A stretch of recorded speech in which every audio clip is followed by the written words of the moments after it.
Hello Leo, welcome and this is your reading. Be open-minded, hindi halos lahat makaka-resonate. Piliin lamang. And thank you nga po pala sa mga nag-subscribe at sa mga bumabalik. Welcome po tayo. Start na tayo. Give me the message for Leo, please. Meron ditong 3 of Cups upright. Give me the message. Meron ditong the High Priestess reverse. Give me message. The Fool. Okay, tumatalsik ang card mo. Meron ditong 3 of Swords. 3 of Swords reverse. Give me the message for Taurus, Leo. Maybe meron kang person na Taurus. Nabanggit ko bigla, no? The Moon. Give me the message for Leo. Yan, meron ng Taurus. Maybe may person ka talagang Taurus. Ayan, sinabi ko kanina. Lumabas nga. Meron ka ditong person na Taurus. Taurus energy. Makulit siya. Then, nakita ko dito may Cancer kang person. Taurus. Pisces, no? Then, nakita ko rin dito ng Pisces and Libra. Okay? Start na ako. Meron ako nakikita dito, no? Andun ka ngayon sa... Sabihin natin na meron ka ditong gidiring na dadaluhan, merong kagalakan, kasiyahan, merong sabihin natin na selebrasyon na mangyayari sa inyo. Then nakikita ko rin dito, no, hindi halos lahat. Meron ditong mangyayari sa iyo na masayang panahon, masayang oras para sa iyong mga kaibigan. Meron ka ditong attend na wedding, then meron din ditong baby shower, graduation, or basta party, engagement party, okay?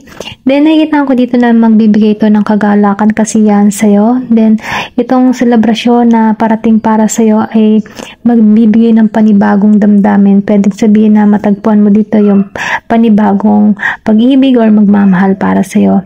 Then nakikita ko dito, no, sa High Priestess, nakaranas ka dito na dinaya ka, okay? Kumbaga, minapula, dinaya ka, inutakan ka, no? Pwedeng sabihin na nadaya ka din sa pera or niloko ka ng lalaki, or babae, ito yung nakikita ko dito. Kumbaga, naubos yung panahon at oras mo sa pinagtuunan mo dito, no? Or pwede rin sabihin na nag-invest ka, na nalugi, no? Kumbaga, meron ditong dayaan na nangyari, okay? Na nagbigay sa'yo ng hindi magandang pakiramdam, talagang sobrang lugmok, and then sobra kang nalungkot. Then nakikita ko rin dito na inosente ka sa nangyayari, kumbaga andun ka sa pakiramdam na na dinaya ka dahil sa pagiging inosente mo, dahil sa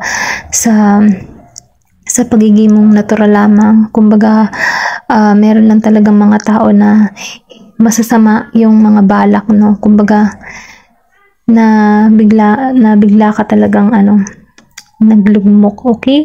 Ganun pa man, nakikita ko dito na nakamove on ka na sa ganung pangyayari. Kumbaga, inalisan mo ito, kumbaga na-overcome mo to, humantong pa dito na na-depress ka sa pangyayari kasi may nawala kang pera or malaking pera, no, na nagbigay sa'yo ng ganyang pakiramdam. Or meron din dito, hindi halos lahat, meron din dito na may invest na nalugi, mini-scam, then meron din niloko, no? Kumbaga, niloko ng person niya, kumbaga pinirahan din, okay? Ito lang yung nakikita ko, hindi halos lahat. Then nakikita ko rin dito na meron panibagong simula, panibagong sabihin natin panibagong trabaho, panibagong simula, kumbaga makakaramdam ka dito ng free spirit, kumbaga malaya, okay? Kumbaga naalisan mo yung mga masasakit na nangyayari dito. Then nakikita ko dito na meron din paglalakbay na gagawin ka. Maybe ikaw ay yung tipo na paalisan ng bansa or nag-a-apply ka or nagpaplano ka. Then nakikita ko dito na meron ditong travel na magaganap para sa'yo, okay? Na magbibigay sa'yo ng panibagong adventure, and yung alam mo yun, yung pakaramdam na panibagong energy, adventure experience na naghihintay sa'yo, okay? And meron din ako nakikita, nalisan mo na yung sakit, yung pakaramdam na ganun. Kumbaga na overcome mo lahat-lahat. Then, nakikita ko rin dito na nagpapatawad ka na, pinapatawad mo na rin yung mga taong gumawa ng masama sa'yo, no? At ganun pa man, nakikita ko din dito na meron ka ditong pangarap na matutupad, ano? Kumbaga, sinasabi dito na lumalakas dito yung iyong pakaramdam, kutob or intuition. Then, nakikita ko rin dito na yung takot mo, na lalampasan mo, natatanggalan mo. Kasi, yung feelings kasi, yung takot kasi, yun ay nasa isip lamang. Kumbaga, no-overcome mo na siya, okay? Kung ikaw man ay nakaranas ng depression dahil sa takot, ano, nalalampasan mo na siya at natatanggalan mo na siya. Then, sinasabi dito na sa King of Pentacles, meron ditong matured, grounded male or woman, ano, na magbibigay sa'yo ng kagalakan or suporta para sa'yo. Then, nakikita ko rin dito na itong taong to ay hindi takot na sumubok or sumugal muli, okay? Or sabihin natin na sumubok na kilalanin ka. Then, kasi nakikita ko rin dito na meron ditong businessman or wealthy man na parating sa'yo. Kumbaga, masasabi na secure ka sa person nito, tutulungan ka nito, kumbaga magbibigay ito ng suporta, no, sa pangangailangan. Kasi nakikita ko din dito na good provider, Taurus energy. Kanina ko pa binabanggit si Taurus, okay? Kung wala ka man person ng Taurus, ito yung parating sa'yo. Grounded itong tao na ito. Kumbaga, stable na, maganda na yung kanyang kabuhayan. Kumbaga, ito yung tipo na kulang na lang nito ay yung family. Naghahanap na tong tao na ito ng family. Kumbaga, matatagpuan ka ng tao na ito. Okay? Ito lang yung nakikita ko, no, na magbibigay sa'yo ng panibagong sigla, panibagong damdamin, okay? Meron ditong 18, maybe pinanganak ka ng date ng 18, okay? Ito yun lang yung nakikita ko, 18 and 2. Okay, piliin nyo na lamang, ano. Then, tinan pa natin kung ano yung iyong payo, no? Kung ano pa yung masasabi para sa'yo.